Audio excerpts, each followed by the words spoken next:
Hi there. I'd like to talk to you about World War I and the stalemate that was World War I. Now, World War I, many people say it was the first modern war, and that's true. I mean, we saw, gas masks, machine guns, airplanes being used as a weapon, fighters as bombers, as tactical bombers, strategic bombers, and World War I quickly turned into a stalemate, and there are several reasons for this, and most people blame the stalemate on the machine gun. And while it's true the machine gun was the most decisive factor in the stalemate of World War I, there are also documented cases where machine gun nests had been knocked out by mortar and artillery before an attack, and they're still able to repulse the attack with the bolt-action rifles that the soldiers remaining still had. So the machine gun wasn't the only reason for the stalemate. Now, another reason for the stalemate was the fact that they had you had a lot of things going on. You had barbed wire, that was an obstacle. You also had trenches, which were well dug in, which could absorb a lot of the impact of mortars and artillery, the bombardment that they would use to soften up the trenches before they attacked an enemy position. But there were other factors too. You had fast communications in World War I. You had phone landlines. You had radios.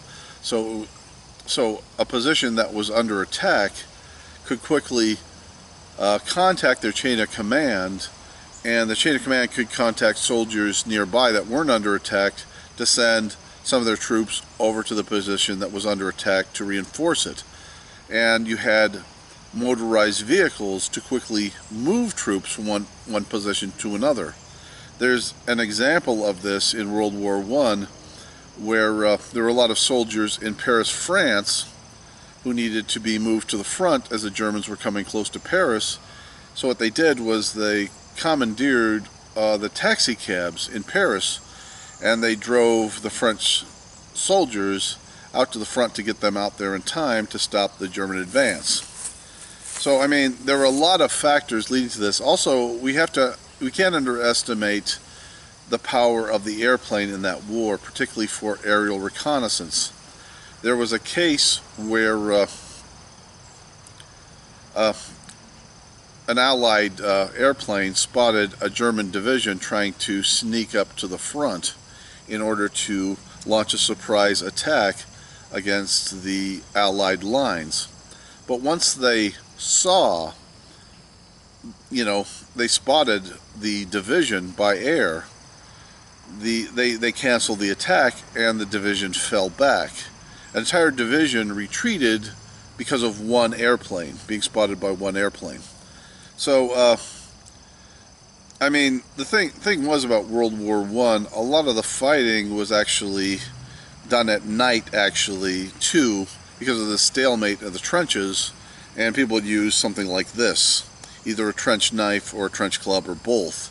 They go in at night, under the cover of darkness, sneak into the front lines of the trenches, and stab or club the enemy, and then sneak out again under the cover of darkness. And they had to do this because it was futile. It was an exercise in futility to get up out of your trenches in daylight and try and rush the enemy's positions. You'd get hit by, first you get hit by their mortars and artillery, and then their machine guns and their rifle fire, plus they also had barbed wire that you had to cross. And and if you took the front line of an enemy's trenches, what tactical advantage was gained by it? Well, historians said little to none. In fact, it was often more of a liability to you to just grab their front trenches and be stuck there, because they had that zeroed in with mortars and artillery.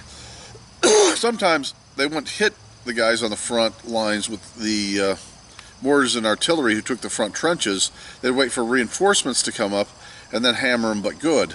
So a lot of times guys who were in the front trenches, they got the orders to fall back, and they fell back before they were even pushed back by the enemy.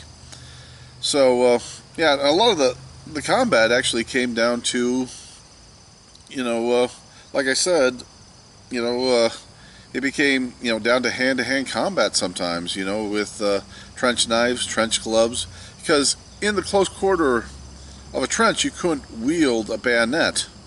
So a weapon like a trench knife that was much smaller was much more advantageous once you got into the enemy trenches. So thank you. If you like, please hit the like button, leave a comment, let me know what you think, and always don't forget to subscribe. Thank you very much.